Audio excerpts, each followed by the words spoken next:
नमस्कार, मैं सत्येंद्र आपका स्वागत करता हूं हमारे YouTube channel Dronacharya academy Kakadev Kanpur. बच्चों, लॉकडाउन के समय में आप सभी लोग घर पे होंगे और उम्मीद है सभी लोग अच्छे होंगे। तो थोड़ा सा पढ़ाई जारी करते हुए मैंने अभी पिछले वीडियो में डिस्कस किया था एक नंबर सिस्टम का संख्या पद्धति का छोटा सा एक भाग। आज हम नंबर सिस्टम का ही एक छोटा सा पार्ट और जानेंगे। देखिए कैसे, आपको ये सब लिखा हुआ अभी दिख रहा होगा लेकिन अभी समझ में नहीं आएगा। पहले मैं बताता हूं। आप लोगों ने एक चीज पढ़ी होगी, हाउ टू फाइंड रिमाइंडर, ठीक है, यानी कि शेषफल निकालना, यानी आप लोगों ने एक रिमाइंडर थ्योरम भी पढ़ी होगी। रिमाइंडर थ्योरम मैं आपको बाद में डिटेल में पढ़ाऊंगा, लेकिन आज ऐसे कुछ क्वेश्चन लेके आया हूं जो वास्तव में टफ आपको लगते होंगे, कठिन लगते होंगे, लेकिन उनका एक आसान सा तरीका मैं लेके आया हूं, आपको समझना है। मैंने देखिए यहाँ पे क्वेश्चन लिखा है, कैसा क्वेश्चन आता है, a की power n divided by b। तो आपसे पूछेगा रिमाइंडर बताओ, यानी यहाँ कोई संख्या होगी, उसकी पावर होगी और किसी एक नंबर से उसको डिवाइड किया जा रहा होगा और आपसे पूछेगा भैया बताओ रिमाइंडर कितना आएगा। तो अब आप देखिए बहुत छोटे छोटे क्वेश्चन पूछे जाते हैं एग्जाम में, तो आप लोग बड़ा आसानी से उनका आंसर दे लेते हैं, ठीक है। लेकिन मान लेते हैं जैसे एक छोटा सा क्वेश्चन मैं ही लिख दूं यहाँ पे, जैसे पूछ दिया जाए 2 की पावर 2021 और डिवाइडेड बाय, मैं अगर आपसे पूछ लूं कि बताओ कि 7, रिमाइंडर क्या होगा। तो पावर जब बड़ी बड़ी होती है तो क्वेश्चंस को सॉल्व करने में थोड़ा सा कठिनाई होती है, कॉम्बिनेशन बनाने में। मैं आपको बेसिक तरीका ही बताऊंगा जो आप लोग जानते होंगे, लेकिन हम आज एडवांस तरीका पढ़ेंगे कि हम और कैसे क्वेश्चंस को सॉल्व करते हैं। तो देखिए उसके लिए आपको कुछ चीजों की जरूरत होगी। सबसे पहले मैंने देखिए लिखा है कि अगर क्वेश्चन इस टाइप का हो तो पहला स्टेप है आपका ईबी। ई का मतलब क्या है? ई का मतलब है यूलर्स थ्योरम। एक थ्योरम होती है जिसको हम नाम देते हैं यूलर्स थ्योरम, उसको हम लोग बोलते हैं टोसेंट मेथड भी।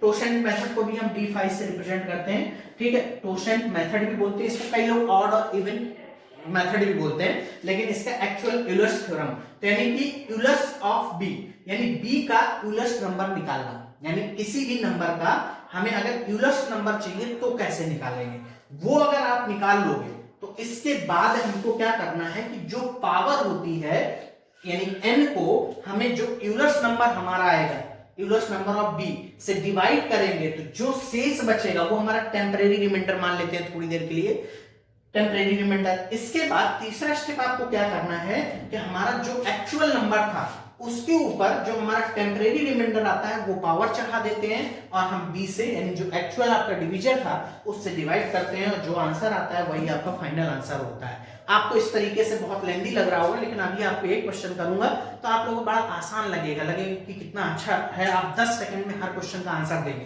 तो सबसे पहले तो जानते हैं कि यूलर्स नंबर निकालते कैसे हैं। तो देखिए यूलर्स नंबर किसी भी नंबर्स का निकालना हो तो देखो नंबर्स को हम लोग सबसे पहले तो एक चीज समझिए, दो भागों में बांटते हैं। एक होता है आपका prime number, prime numbers. Prime number क्या होता है आप लोग जानते हो, हिंदी में बोलते हैं हम लोग अभाज्य संख्या, अभाज्य संख्या। अब अगर अभाज्य संख्या क्या होती है कई लोगों को पता होगा, कई लोग नहीं जानते, तो बता देता हूं। ऐसी संख्याएं आपकी अभाज्य संख्याएं कहलाती हैं जिनके आपके जो अधिकतम गुणनखंड हो वो 2 हो, एक वो संख्या खुद और दूसरा आपका 1 का मतलब न्यूमेरिकल 1, ठीक है। यानी कि कोई भी नंबर अभाज्य संख्या आपकी जब होती है जब उसके 2 फैक्टर होते हैं और वो 2 फैक्टर वो खुद संख्या एक स्वयं होती है और दूसरा आपका 1 होता है। दूसरी बात याद रखिए, सबसे छोटा प्राइम नंबर जो होता है वो होता है 2, और अगर पूछा जाए आपसे कि इवन प्राइम नंबर बताइए यानी सम अभाज्य संख्या, तो वो भी क्या होता है आपका 2। ये बात याद रखिएगा, कभी कभी छोटी छोटी बातें एग्जाम में पूछ ली जाती हैं। तो आपसे मैं बोलूं जैसे प्राइम नंबर का आपको यूलर्स नंबर निकालना है, जैसे मैंने बोला कि 5 का यूलर्स नंबर यानी ई यूलर्स नंबर ऑफ 5, बी का मतलब यहां 5। तो याद रखिए जब भी अभाज्य संख्या के यूलर्स नंबर निकालना हो तो 5 में आप सीधा सीधा 1 माइनस कर दो, यानी 5 के यूलर्स नंबर क्या हो जाएगा आपका 4। अगर मैं पूछूं आपसे 7 के यूलर्स नंबर बताओ तो यूलर्स नंबर ऑफ 7, तो आपको कुछ नहीं करना, 7 में 1 कम कर दीजिए और इसका यूलर्स नंबर क्या हो गया 6। अगर मैं पूछूं 13 का यूलर्स नंबर बताओ तो आपको यूलर्स नंबर ऑफ 13 अगर निकालना है तो आपको कुछ नहीं करना, 13 में से 1 माइनस कर दीजिए, जो आपका आ जाएगा कितना, यानी यूलर्स नंबर ऑफ 13 कितना हो जाएगा 12। यानी मोटी मोटी बात याद रखिए कि अगर नंबर आपका प्राइम नंबर है उसका आपको यूलर्स नंबर निकालना है तो 1 कम करके हमेशा यूलर्स नंबर लिख देते हैं। अब आते हैं, ये तो थी अभाज्य संख्याएं। अगर मान लेते हैं संख्या भाज्य हुई, भाज्य का मतलब होता है कंपोजिट नंबर। तो देखिए कंपोजिट नंबर का जब हम इसको बोलते हैं भाज्य संख्या, भाज्य संख्या जानते होंगे, जिसके दो से ज्यादा गुणनखंड हो वो संख्याएं आपकी भाज्य संख्याएं कहलाती हैं। इसका यूलस नंबर कैसे निकालते हैं? जैसे मान लेते हैं आपसे पूछ लिया जाए कि भैया 12 के यूलस नंबर निकालो, यानी यूलस नंबर ऑफ 12 निकालना। सबसे पहले आप 12 के अभाज्य गुणनखंड करेंगे। तो 12 के अभाज्य गुणनखंड 2, 2 दूनी 4 और 4 तीन 12, यानी क्या क्या हो गया 2 × 2 × 3। अब देखिए 2 हो कितनी बार भी रिपीटेड हो, लेकिन लेंगे एक बार। कैसे? जैसे मैंने 12 के यूलस नंबर निकालना, तो मैं क्या करूंगा, सबसे पहले तो वो नंबर लिखूंगा, इसके बाद 1 में से इसका रिवर्स 2 का 1/2, यानी जो अभाज्य फैक्टर हो, फिर 1 में से 1/3, यानी 2 बार नहीं लेना आपको। अगर 2 कितनी बार भी आए हो, लेना एक ही बार है। यानी ये हो गया आपका 12 और ये हो गया आपका 1/2 और ये हो गया आपका 2/3। ये 3 दूनी 6, 6 दूनी 12, यानी 2 दूनी 4, यानी 12 का यूलस नंबर कितना हो गया आपका 4। एक और एग्जांपल समझाता हूं। जैसे मान लेते हैं आपके सामने आ जाए कि आपको 9 का यूलस नंबर निकालना है, यूलस नंबर ऑफ 9। तो आप क्या करोगे कि 9 के फैक्टर, प्राइम फैक्टर 3 × 3। अब आप इसका यूलस नंबर निकालोगे तो सबसे पहले 9 लिखोगे, इसके बाद 1 - 1/3। अब ये 3 2 बार आया तो आपको 2 बार नहीं लेना, सिर्फ एक बार। कितनी बार भी 3 आया। अब ये हो गया 9 और ये हो गया 2/3। 3 से इसको काटोगे 3 3 का 9, 3 दूनी 6, यानी कि 9 का यूलस नंबर आपका कितना होता है 6। एक और एग्जांपल समझाता हूं। जैसे मान लेते हैं यूलस नंबर आपको निकालना हो 15, तो 15 का यूलस नंबर जो होगा 15 का, आप किसके फैक्टर प्राइम 3 × 5। तो आप लिखोगे सबसे पहले 15, इसके बाद 1 - 1/3 और 1 - 1/5, ये हो जाएगा 15 × 2/3 × 4/5। 5 × 15 खत्म, 4 दूनी 8, यानी 15 का यूलस नंबर आपका कितना हो जाएगा 8। तो होपफुली सबको यूलस नंबर निकालना आ गया होगा।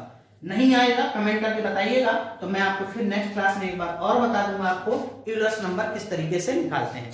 तो बच्चों अब आते हैं क्वेश्चन पर, कैसे क्वेश्चन आपसे पूछे जाते हैं।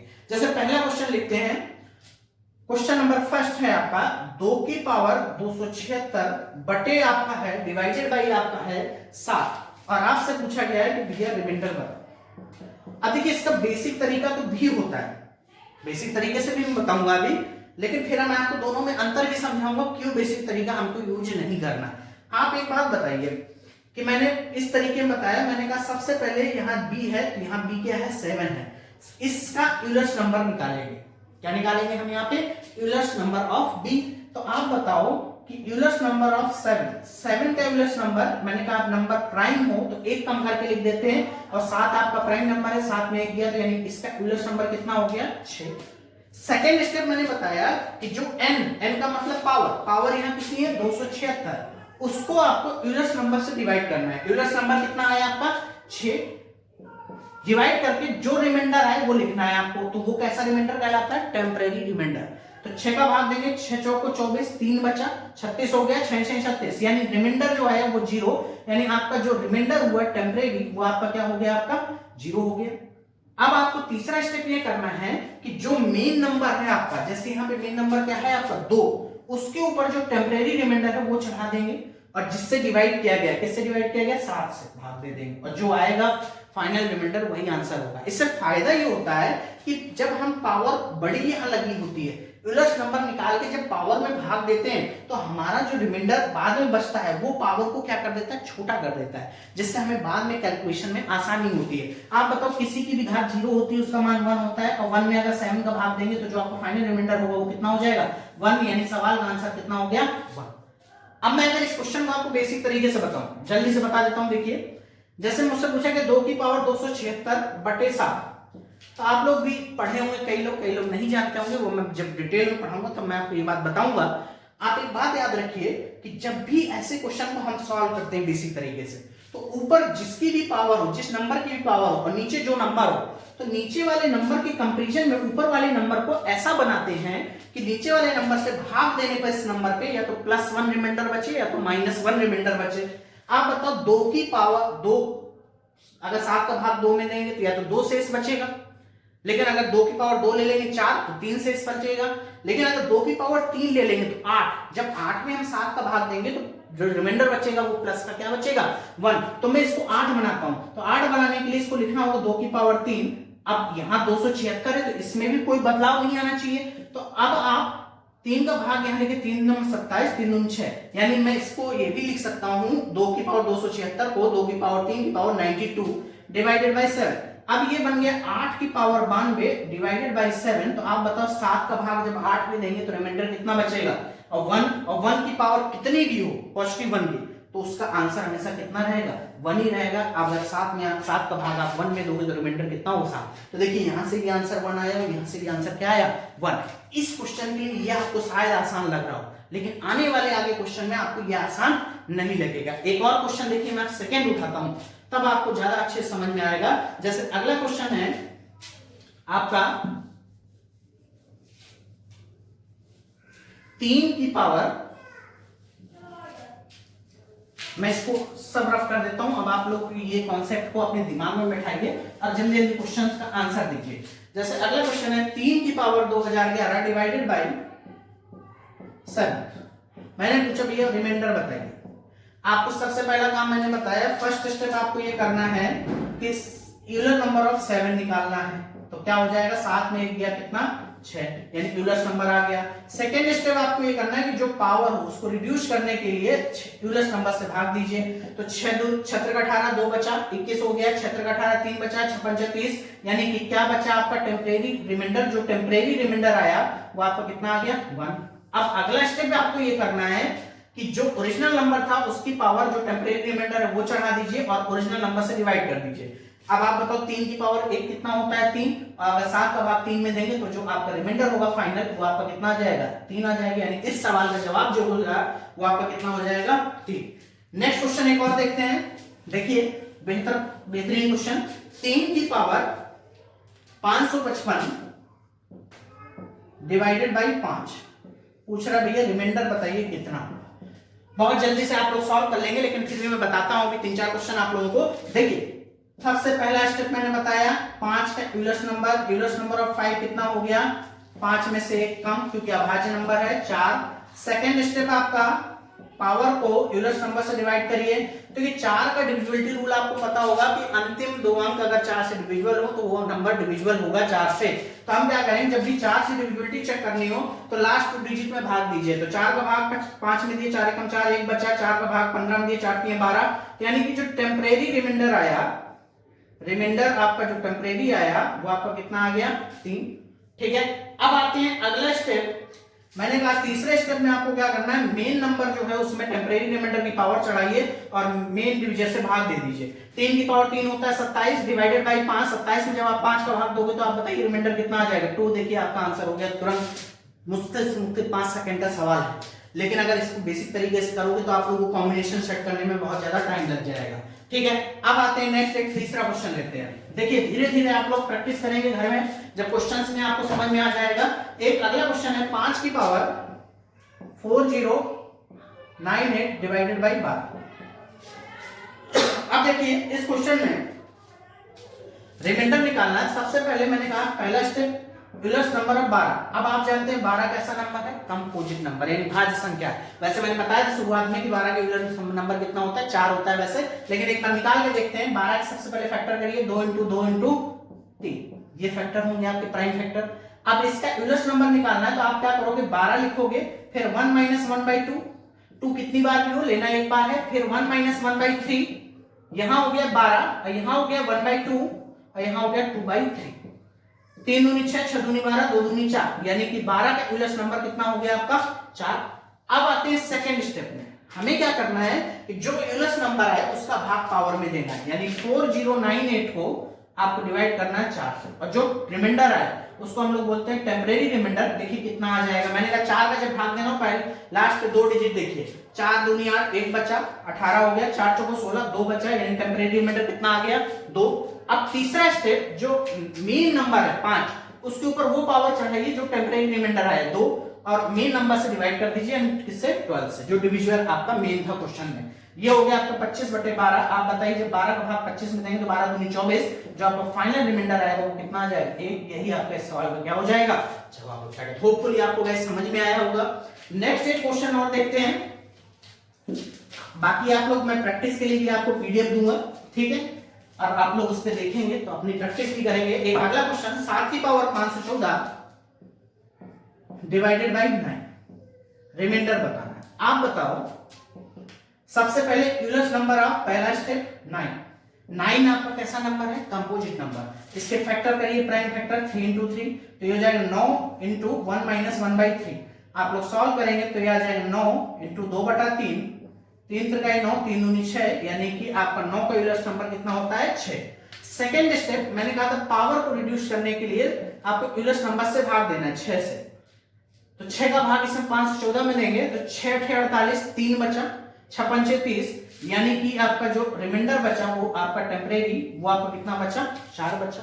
थर्ड स्टेप जो टेम्परेरी रिमाइंडर आए वो मेन नंबर के ऊपर पावर चढ़ाना है, क्योंकि रिड्यूस हो गई हमारी पावर 7 की पावर 4, और मेन डिवीजन से भाग दे देना है। अब आप बताइए 7 की पावर 4 आप सॉल्व करेंगे तो आपको टाइम लगेगा, तो हम इसको भी ब्रेक करके लिखते हैं। इसको लिखेंगे 7 की पावर 2 इंटू 7 की पावर 2 डिवाइडेड बाई 9। अब आप देखिए मैं फाइनल रिमाइंडर लिख रहा हूं, 7 × 7 = 49, पावर 2 है, 9 का भाग 49 में देंगे, 9 × 5 = 45, 4 बचा।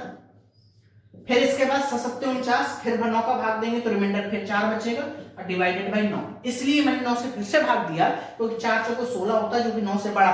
अब 16 में अगर 9 का भाग देंगे तो जो फाइनल रिमाइंडर आएगा वो कितना हो जाएगा 7। तो यही आपके सवाल का क्या हो जाएगा, जवाब हो जाएगा। तो इतनी चीज समझ में आई। अब एक थोड़ा बहुत ही अच्छा सा एक टफ सा क्वेश्चन लेते हैं। देखिए अगला क्वेश्चन, आप लोग सोचोगे कि सर इसको बेसिक तरीके से कैसे करेंगे, वो भी मैं बताऊंगा। आज पहले इसको जानिए कि इसको आसान बेस, जैसे एक क्वेश्चन पूछा जाता है, पूछा गया बहुत बार, 32 की पावर 32 की पावर 32 की पावर 32 डिवाइडेड बाई 7, रिमाइंडर क्या होगा। अब आप अगर इसको बेसिक तरीके से सोचोगे तो बड़ा ही टफ क्वेश्चन है, टाइम लगेगा। हम लेकिन इस अपने मेथड से इसको देखिए 10-12 सेकंड में इस क्वेश्चन को बना सकते हैं। कैसे, सबसे पहला स्टेप मैंने बताया Euler's number of 7, prime number है तो 7 में ले गया, कितना आ गया 6। सेकेंड स्टेप देखिए मैंने कहा था कि पावर को यूलर्स नंबर से डिवाइड करना है। अब आप यहां देख रहे हैं ये पावर नहीं है, ये तो नंबर है ओरिजिनल, पावर यहां पे क्या है इतना, यानी यहां पे मैं लिखूंगा 32 की पावर 32 की पावर 32 और डिवाइडेड बाई 7। अब आप सॉरी डिवाइडेड बाई 6, क्योंकि यूलर्स नंबर से डिवाइड करते हैं, ठीक है। अब आप एक बात सोच रहे हो सर इस दोबारा से यूलर्स नंबर लगा लें तो और छोटा हो जाए, तो उसके लिए एक कंडीशन होती है यूलर्स नंबर या टोरशन थ्योरम लगाने के लिए। कंडीशन देखिए बच्चों क्या होती है कि यूलर्स नंबर निकालने के लिए वो तभी एप्लीकेबल होता है जब ऊपर लिखा हुआ नंबर और नीचे जिससे भाग देते हैं वो नंबर, वो दोनों नंबर ऐसे हो जिनका मासापा 1 हो, तभी हम यूलर्स नंबर वाला कॉन्सेप्ट यूज करेंगे। यानी कि टोरशन मेथड आपका तभी यूज होगा। 32 और 7 का क्या मासापा होता है 1 होता है, यानी ऐसे दो नंबर जो पेयर में कोप्राइम हो तो हम यूलर्स नंबर निकाल सकते हैं। अगर ऐसे नंबर आ जाएं जो कोप्राइम ना हो तो फिर यूलर्स नंबर वाला कॉन्सेप्ट काम नहीं करता। जैसे यहाँ पे 32 और 6 का मासापा आपका कितना होगा 2, इसलिए यहाँ पे हम टोरशन मेथड या यूलर्स नंबर्स फाइंड आउट नहीं कर सकते। तो इसको हम देखिए दूसरे तरीके से सॉल्व करने की कोशिश करते हैं। हमें यहाँ पे क्या निकालना था, टेम्परेरी रिमाइंडर ही तो निकालना है, यानी मुझे 6 का भाग इसमें देना है और देखना है कि शेषफल क्या आता है। तो ऐसे क्वेश्चन मैं बेसिक तरीके से आपको बताऊंगा, देखिए कैसे करेंगे। आप बताइए इस 32 को हम क्या लिख सकते हैं 36 - 4 और इसकी पावर 32 और इसकी पावर 32 डिवाइडेड बाई 6। 6 का भाग 36 में पूरी तरीके से आता है, रिमाइंडर 0, तो बचा क्या माइनस का 4, लेकिन पावर अगर इवन है तो -4 पॉजिटिव 4 हो जाएगा, यानी ये बचा 4 की पावर 32 की पावर 32 डिवाइडेड बाई कितना 6। अब आप एक बात समझिएगा मेरी, ठीक है, एक चीज याद रखिएगा, मोटी मोटी बात कि 4 की पावर कितनी भी दी हो, अगर 6 से भाग दिया जाए तो रिमाइंडर ऑलवेज जो होता है वो हमेशा 4 होता है। आप देखिए 4 की पावर 1 कितना होता है 4, 6 का भाग देंगे तो 4 ही आएगा। 4 की पावर 2 कितना होता है 16, 16 में अगर 6 का भाग देंगे तो 6 दूनी 12, कितना शेष बचा 4। 4 की पावर 3 कितना होता है 64 और 64 में अगर 6 का भाग देंगे तो 60, देखिए एग्जैक्टली इंडिविजुअल होगा, रिमाइंडर कितना बचेगा 4। 4 की पावर 4 कितना होता है 256। 256 में भी अगर आप 6 का भाग देंगे तो आपका जो रिमाइंडर बचेगा वो कितना बचेगा 4। मेरा कहने का मतलब ये है कि 4 की पावर कुछ भी लगाओ, फैक्टोरियल में हो किसी में भी हो, आप अगर 6 से भाग दे रहे हैं तो रिमाइंडर ऑलवेज क्या होगा आपका 4 होगा। तो यहाँ से हमको टेम्परेरी रिमाइंडर जो आपका रिमाइंडर टेम्परेरी मिलेगा वो कितना मिल जाएगा 4 मिल जाएगा। अब थर्ड स्टेप हमको ये करना है कि जो आपका ओरिजिनल नंबर था यानी 32 की पावर 4 इसको हमें मेन डिवीजन से डिवाइड करा देना है 7 से। अब 32 की पावर 4 कई लोग कैलकुलेट करेंगे, टाइम लगेगा, तो इसको भी आसान बनाते हैं। देखिए कैसे, वो सब मैं सिखाऊंगा जब हम बेसिक नंबर सिस्टम में शुरुआत करेंगे रिमाइंडर थ्योरम की। आज मैं कुछ अच्छे क्वेश्चन बताने के लिए आया हूं जो वही लोग समझ पाएंगे जिनको थोड़ा बहुत पहले से नॉलेज होगा इसका। इसको देखिए मैं क्या लिख सकता हूं, 32 की पावर 4 को मैं लिख सकता हूं 28 प्लस 4 की पावर 4 डिवाइडेड बाय 7। मैंने इसलिए लिखा कि 28 7 से एग्जैक्टिव डिविजन है यानी रिमाइंडर 0 हो गया, तो बचा सिर्फ ये क्या बचा यहाँ पे 4 की पावर 4 डिवाइडेड बाय 7। अब 4 की पावर 4 भी आप लिखना चाहो तो 256 लिख सकते हो डिवाइड बाय 7, लेकिन इसको भी आसान बना लेते हैं। इसको हम 4 की पावर 2 इंटू 4 की पावर 2 बटे क्या लिख सकते हैं 7। 4 की पावर 4 होता है 16, 16 में जब 7 का भाग दोगे 7 दूनी 14 यानी 2 शेष बचा। यहाँ भी 16 7 का भाग दोगे 7 दूनी 14 2 शेष बचा यानी 2 दूनी 4, यानी फाइनल जो आपका आंसर आएगा सवाल को कितना आ जाएगा आपका 4, यही आंसर आपका आ जाएगा। तो बच्चों बात समझ में आ गई होगी होपफुली सबको, ठीक है। तो आप इस क्वेश्चन को इस तरीके से मैं और भी क्वेश्चन आपको कराऊंगा। अगर किसी को डाउट हो तो मेरे पास आप मैसेज करिए कमेंट में, तो मैं दोबारा से कल इस चीज को और समझाने की अच्छी कोशिश करूंगा। मैं अभी आपको नंबर सिस्टम कंटिन्यू पढ़ाऊंगा, लगभग 15 क्लास लूंगा छोटी छोटी, जिससे आप नंबर सिस्टम के वो क्वेश्चन सीखेंगे जो बहुत टफ लगते हैं आपको अभी तक, और इनको हम आसान बनाएंगे, ठीक है। तो ये हो गया एक क्वेश्चन। अब एक क्वेश्चन मैं आपको देता हूं करने के लिए, आप लोग करके देखिएगा अपने आप और बताइएगा कितना आंसर आएगा, ठीक है। देखिए क्वेश्चन ये है 32 की पावर 32 डिवाइडेड बाई 13, आपको बताना है कि रिमाइंडर कितना होगा। कमेंट्स करके सब लोग इसका आंसर मुझे बताइएगा, और कल के क्लास में मैं इसको डिटेल में आपको सोल्यूशन दे दूंगा, ठीक है। तो अब आते हैं एक और वैरायटी ऑफ क्वेश्चन इसी में आपका रिमाइंडर थ्योरम में ही। जैसे एक क्वेश्चन लिखा होता है तो factorial 1, factorial 2, factorial 3, factorial 4, factorial 5, ऐसी करके अप टू फैक्टोरियल 100 या फैक्टोरियल 1000 कह देगा डिवाइडेड बाय 8 और बोलेगा रिमाइंडर क्या होगा। तो सबसे पहले तो एक चीज याद रखिए कि फैक्टोरियल का मतलब, ये फैक्टोरियल ऐसे भी लगाते हैं ऐसे भी साइन लगाते हैं फैक्टोरियल का। फैक्टोरियल के अंदर जो भी नंबर लिखा होता है वो हमेशा पॉजिटिव इंटीजर होता है, यानी कि धनात्मक पूर्णांक होता है, और कभी भी नेगेटिव नंबर नहीं लिखा होता है। फैक्टोरियल का जो एक्सप्रेशन होता है, जैसे मैं लिख दूं फैक्टोरियल 4 को क्या मतलब है, इसका मतलब है कि 1 से लेके तब तक गुणा करते रहिए जब तक कि जो नंबर फैक्टोरियल के अंदर लिखा है वो ना आ जाए। क्रम गुणित, फैक्टोरियल को हिंदी में बोलते हैं क्रम गुणित, क्रम से गुणा करना बढ़ते हुए घटते हुए क्रम में, या उल्टा भी बोल सकते हैं कि जो नंबर लिखा है उसका घटते हुए क्रम में जब तक गुणा करिए जब तक कि 1 ना आ जाए। आप इसको भी गुणा कराएंगे फैक्टोरियल 4 का मान 24। जैसे मैं बोलूं फैक्टोरियल 5 तो इसको लिखेंगे आप लोग 5 इंटू 4 इंटू 3 इंटू 2 इंटू 1। आप उल्टा भी लिख सकते हैं 1 इंटू 2 इंटू 3 इंटू 4 इंटू 5, उससे कोई फर्क नहीं पड़ता, बस क्रम से चलना चाहिए, कोई नंबर मिस नहीं होना चाहिए। 1 से स्टार्ट करेंगे तो तब तक जाना है जब तक कि जो नंबर लिखा है अंदर वो ना आ जाए, अगर उस नंबर से स्टार्ट करेंगे तब तक जाना है जब तक कि 1 ना आ जाए, घटते हुए क्रम में या बढ़ते हुए क्रम में। इसको जब कैलकुलेट करेंगे तो आ जाएगा कितना 120, ठीक है। अब देखिए मैं भाग किससे दे रहा हूं 8 से, ठीक है। तो एक बात बहुत छोटी सी आप लोगों को बता दूं कि जैसे मान ले यहाँ लिखा है 64 और प्लस 27, मैं बोलूं भैया 8 से भाग दो, बताओ रिमाइंडर क्या होगा। तो कई लोग सोचेंगे सर इनको जोड़ के भाग दे दें रिमाइंडर निकाल लें, कर सकते हो वो भी सही है, लेकिन बहुत बड़े बड़े नंबर हों तो बुद्धिमानी इसी में होती है कि अलग अलग करिए। देखिए ये 8 का भाग 64 देंगे, यहाँ से रिमाइंडर कितना 0, 8 का भाग 27 देंगे, 8 का 24, 3 बचेगा, यानी रिमाइंडर आपका कितना हो जाएगा 3, क्योंकि 3 में आप 0 जोड़ोगे तो रिमाइंडर तो आपका कितना आएगा 3। तो वही काम हम यहाँ भी करेंगे, हमें पहले ये सब कैलकुलेट करके नहीं करना, इतना टाइम नहीं होता एग्जाम में, हम अलग अलग हर स्टेप में भाग देते चले जाएंगे। तो हम देखो फैक्टोरियल 1 का मतलब 1, 2 का मतलब 2 होता है 2 into 1, 3 का मतलब होता है 6। अब आप देखिए फैक्टोरियल 4 मैंने यहाँ लिखा 4 into 3 into 2 into 1। आप एक चीज देखिए कि फैक्टोरियल 4 के एक्सपेंशन में 4 और 2 का एक पेयर मिल रहा है जो कि गुणे में है, और 4 दूनी क्या होता है 8, और मैं भाग भी किससे दे रहा हूं 8 से। इसका मतलब है कि इस फैक्टोरियल 4 में 8 का भाग पूरी तरीके से अगर चला जाएगा तो यहाँ पे रिमाइंडर मुझे क्या मिलेगा, 0 मिल जाएगा। तो यानी इसका मतलब 0 किसी में ऐड करोगे तो कोई फर्क तो पड़ता नहीं नंबर में, तो आप ऐसे ही आगे बढ़ोगे। फैक्टोरियल 5 देखिए यहाँ 5 into 4 into 3 into 2 into 1, यहाँ भी देखिए मुझे 4 और 2 पेयर में मिल रहे हैं, वो भी गुणे में। 4 और 2 का पेयर क्या बनाएगा गुणे में 8, और मैं भाग किससे दे रहा हूँ 8 से, यानी यहाँ भी पूरी तरीके से भाग चला जाएगा। तो आप खुद अब लॉजिक से समझिए कि अगला फैक्टोरियल 6 होगा तो उसमें भी मुझे 4 और 2 मिलना है, 7 में भी फैक्टोरियल 7 में भी 4 2 मिलेगा, यानी अगले जितने भी स्टेप होंगे सब जगह मुझे 4 into 2 मिलना है। तो सब जगह रिमाइंडर मेरा आगे जाके कितना होता चला जाएगा 0। अगर मेरा सब जगह रिमाइंडर 0 होता चला गया तो इसका मतलब आगे मुझे बढ़ने की जरूरत ही नहीं है, मेरा जो आंसर आएगा वो इन्हीं 3 स्टेप से आ जाएगा। अब आप देखिए इनको जोड़ेंगे 6 2 8 और 8 बन गया तो 8 से भाग देंगे तो फिर रिमाइंडर कितना 0। तो फाइनली आपका क्या बचा 1 बचा, यानी 1 में 8 का भाग जाएगा नहीं, तो जो आपका आंसर होगा वो आपका कितना हो जाएगा 1 हो जाएगा, और यही इस सवाल का आपका क्या हो जाएगा जवाब हो जाएगा। तो बच्चों समझ में आई होगी बात, ठीक। एक क्वेश्चन मैं आपको देता हूं घर से करने के लिए, आप लोग करके देखिएगा, नहीं आए मुझे कमेंट्स करके बताइएगा, मैं आपको उसका सॉल्यूशन प्रोवाइड कराऊंगा।